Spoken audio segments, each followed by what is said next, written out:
যে বাংলার সবথেকে বড় production house SBF, Shri Venkatesh films, যারা একটানা এখনো পর্যন্ত সুপারহিট ব্লকবাস্টার সিনেমা দিয়ে এসছে, আমাদের বাংলার সবথেকে বড় প্রোডাকশন হাউস। সেই প্রোডাকশন হাউস আমাদের বাংলার এত ভালো ভালো অ্যাক্টর আছে, দেব বলি, জিৎ বলি, বা আরও যারা এই অঙ্কুশ আছে, যশ আছে, বনি আছে, এদের সাথে কেন মাস কমার্শিয়াল বড় সিনেমা করছে না? দেবদার সাথে করছে রঘু ডাকাত। দেখো, দেবদার সাথে কেন রঘু ডাকাত সিনেমাটা করছে সেটাও জানতে হবে। দেবদা তার প্রিভিয়াস কাজ ছিল খাদান, যেটা 25 কোটি টাকার মতো কালেকশন দিয়েছে। তো দেবদার মধ্যে এখন সেই পোটেন্সিয়ালটা আছে একমাত্র আমাদের এপার বাংলাতে, যে সেই কালেকশনটা তুলতে পারবে। তার জন্য এসবিএফ দেবদার সাথে কোলাবোরেশন করেছে, এবং রঘু ডাকাতটা অনেক আগের প্রজেক্ট, 2021 সালের। তো এই জন্য এসবিএফ দেবদার সাথে এই প্রজেক্টটা করেছে, কারণ এসবিএফ জানে যে দেবের মধ্যে সেই পোটেন্সিয়ালটা আছে, যে টাকাটা আমরা ইনভেস্ট করব সেই টাকাটা সে তুলে দেওয়ার মতো ক্ষমতা রাখে।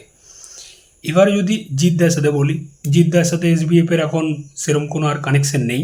প্রায় 2015-16 পর থেকে জিৎদা এবং এসবিএফ আর কোলাবোরেশন করেনি। তাদের লাস্ট সিনেমা ছিল পাওয়ার, যেটা বক্স অফিসে ফ্লপ হয়েছিল। তো তারপর থেকে জিৎদা নিজের প্রোডাকশন হাউস খুলে নিজের মতো করে কাজ করে, এবং খুবই কম অন্য কোনো প্রোডাকশনের সাথে কোলাবোরেশন করে জিৎদা। তো এটা একটা গেল। এবারে যারা বাকি পড়ে আছে, অঙ্কুশ, যশ বা বনি, এদের মধ্যে সেই পোটেন্সিয়ালটা নেই। এসবিএফ যে টাকাটা ইনভেস্ট করবে এদের পেছনে একটা মাস কমার্শিয়াল সিনেমা বানানোর জন্য, তারা সেটা রিটার্ন দেওয়ার ক্ষমতা পারবে না তারা, কারণ তাদের সেই ফ্যান ফলোয়িং, সেই ক্রেজটা নেই।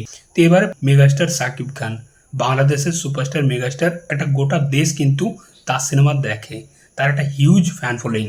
তো এসবিএফ জানে ভাই শাকিব খানকে, মানে শাকিব খানের পেছনে যদি আমরা একটা হিউজ টাকা ইনভেস্টও করি, যদি 10-15 কোটি টাকার কোনো সিনেমা বানাই, তো শাকিব খান সেটা রিটার্ন দেওয়ার ক্ষমতা রাখে। আজকে দেখো তাণ্ডব সিনেমাটা মুক্তি পেয়েছে, এবং তাণ্ডব সিনেমাটা যেরকম কালেকশন করছে, এসবিএফ শাকিব খানের সাথে এর আগে তুফান সিনেমাটা বানিয়েছে। তুফান অল টাইম ব্লকবাস্টার, মানে দারুণ বক্স অফিস দিয়েছিল। তারপর তাণ্ডব, মানে তাণ্ডব যা বক্স অফিস করছে, তুফানের রেকর্ড ব্রেক করে দেবে। তো এসবিএফও জানে যে শাকিব খানের মধ্যে সেই পোটেন্সিয়ালটা আছে।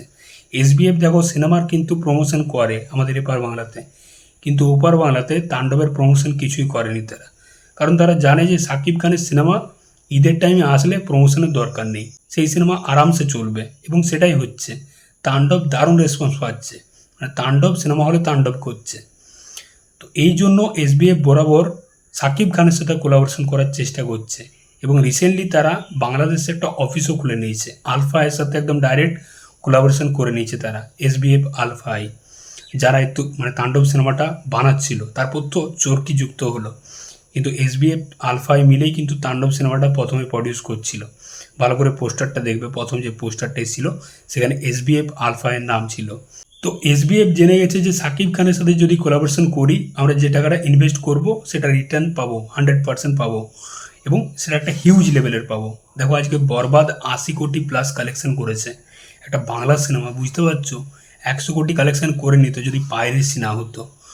তো এটাই হচ্ছে মেগাস্টার শাকিব খানের ফ্যান ফলোয়িং, তার ক্রেজ। আমাদের এপার বাংলাতে কিন্তু সত্যি বলতে এরকম কোনো সুপারস্টার, কোনো অ্যাক্টারের কিন্তু এরকম লেভেলের ক্রেজ নেই।